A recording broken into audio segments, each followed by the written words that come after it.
Hey then everyone, joining us today on the pod is Gary Sambrook. Good to see you, Gary. Good to see you. Managing partner of Walk Through Walls, and the topic today is everyone's favourite, Donald J. Trump. So he's approaching 6 months in power since his re-election. How do you think he's doing?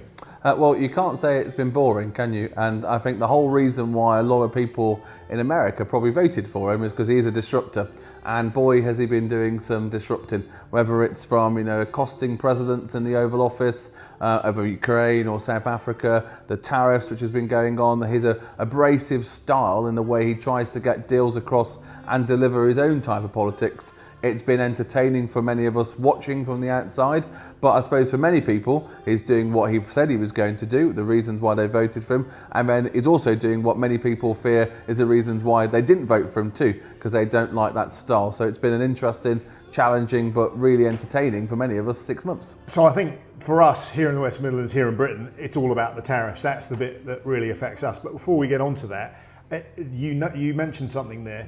He's a politician, Donald Trump, love him or hate him, that has done or is trying to do exactly what he promised he would do, which is quite a rarity these days in modern politics. Yeah, it's true. And he said, there's no denying with Donald Trump that when he says he's going to try and deliver something, he's going to use every trick, every technique in the book to try and get that deal over the line and try and deliver for the America First project, because that's what it's all about. And he has been voted on that mandate to do that, and it's exactly what he's doing, and he doesn't care who he annoys in the process. Yeah, which actually, I know he's very divisive, and there's some people on the hard left who will never ever credit him with anything that's good. But I think if you're being as objective as you can be about Donald Trump, that is one good thing about him. He does, or at least tries to do, what he promises he wants to do. That's true, but it's not also the hard left too, because if you think, we've already had the great schism that everyone thought was going to happen a year or two down the line between Donald and Elon Musk over the tariff. A guy that spent, I think, nearly £250 million on getting him back into the White House. A guy that toured all of the US states, doing the big speeches, did a lot of media, a lot of investment into Donald's campaign. 6 months in, they're not even talking again. Or they exchange a couple of tweets about and a couple of nasty quotes about each other in different interviews. That relationship is already schismed, and Donald isn't afraid to upset anyone, no matter how much he's given them on the process and how much they were a friend or foe beforehand. He's got his plan and he's going to stick to it. Yeah, and that's another talking point which we're not going to discuss today, but Elon Musk setting up a new party, everything else, fascinating stuff. So tariffs. Yeah. Tariffs in the UK. News today is Trump's delaying it. Clearly he's the master negotiator, or so he would have you believe. That it's all part of him trying to coax people to the table to do deals, isn't it? Absolutely. Well, if you remember, by this point we were supposed to have had 90 deals by the 9th of July. I don't think there's even going to be probably 9. So, if you were playing poker, who's blinked first and all the rest of it, we've now got a delay to the early parts of August. Is this Trump blinking? Well, I don't know. He's probably got lots of different techniques. Taking a bit of dust out of his eye. Exactly. Sometimes, you give a little to take a bit. If you look like you're compromising, look like you're showing a bit of sign of weakness, does that work in the long run? Sometimes it does. Sometimes it's a good tactic. But it's all about trying to get people over the line. And a lot of other countries, I should imagine, have probably confounded his expectation by playing hardball as well. He thought that a lot of them were probably just going to be very fearful, would try and get something in panic over the line very quickly. The big players, the China, the Japans, all the rest of it, have just sort of been a bit sluggish. He's got to do a lot of convincing, and in his style is probably whacking on more tariffs, being a bit more abrasive to get some more of those deals over the line by the 1st of or the early August. Here in the West Midlands, big car making industry, Jaguar, Land Rover, Aston Martin, to name a few. It's clearly, their export market is a sizable percentage goes to the US. What's the long-term outlook? Yeah, well, I think with most people, I was at a Birmingham Chamber of Commerce event last week where a guy who runs a manufacturing company, and we do often forget, a lot of people do forget, but actually the West Midlands is still a very big power base when it comes to manufacturing. There's a lot of businesses, especially in Birmingham and the Black Country, who do this stuff day in and day out in companies which have been existing in place for 100 years, 150 years, who do really good, high quality stuff around the world, and many of them do rely quite heavily on the American market.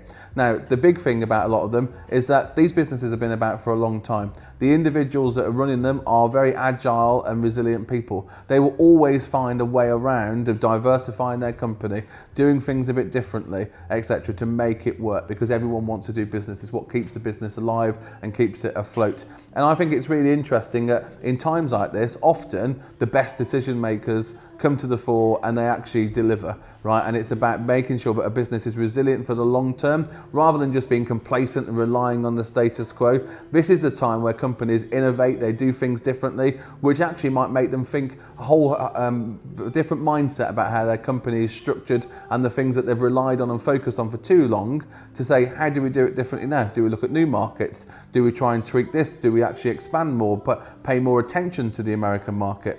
And so all that will come into a melting pot to make new decision making, and a lot of those decision makers, a lot of those business owners will try and deliver for their company, and we're seeing it already. People will be agile and they will do things differently. So it might be an opportunity as well as a threat. So it sounds to me like whilst there is some short-term pain, there might be some long-term gains from this fairly sort of punchy approach by Donald Trump. You think there could be some benefits long term? Absolutely. And I think any business or any industry which always has an eye to the future will have seen a lot of this coming. It wasn't exactly a surprise. Donald's been talking about this for a long time. And that's why I would say this, because we're running a political consultancy agency in public affairs.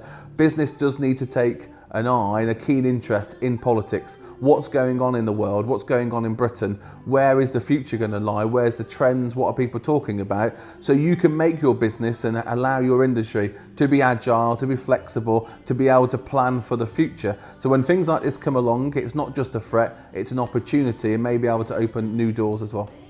Very good. So on that last bit, political consultancy, what a walk through walls offering customers, potential and existing, to help navigate them through this period and others like it? So what we'll do for many people is look at the landscape. Where is politics going? What is the current legislative agenda here in the UK? What are foreign governments doing? What are big international organisations doing? And how does the individual piece of the legislation or regulation, or even trends of where money's going, mean for you and your business? We look at that, we analyse it, and we give it to people in bite-sized reports where they can then make proper business decisions based on that information. And sometimes you've got to be in the room with policymakers too to put your case over. If you see something coming down the track which you're a little worried about, you think will impact your business, it's about being in the room with the decision makers to try and influence them to say, look, this is what's going on in your constituency, this is what's going on in the industry that you're a minister for, which could impact this industry negatively or positively, and get that message across. It's about being part of the conversation to influence what's going on here in the UK. Right, and finally, would you have voted for Donald Trump? Oh, absolutely. I'd have voted for Donald Trump because I think I'm a great believer in disruptor in politics. I don't necessarily always like status quo, and I think the ups and downs of politics for most of us are entertaining, but the actual real today livelihoods of people do need some kind of disruption. Status quo is always good in the here and now, but when you're looking for the future and you're looking for opportunities, a way to do things differently, you need people like him, love him or hate him, and there's some very, very unpalatable characteristic traits about him. But if he disrupts it to deliver for people, especially from people like my background, working class background, which is heavily involved in manufacturing and supply chains and that kind of thing, this is the stuff which is going to create jobs for people in America. It might be uncomfortable for us here for a period of time, but there will be opportunities. But it's about delivering on that mandate he's been given, and of all the people who was going to do it, it was going to be him. So I'd have voted for him in November last year. Great. Well, I think given that we've been talking about America, we should end this with a high five. Yeah.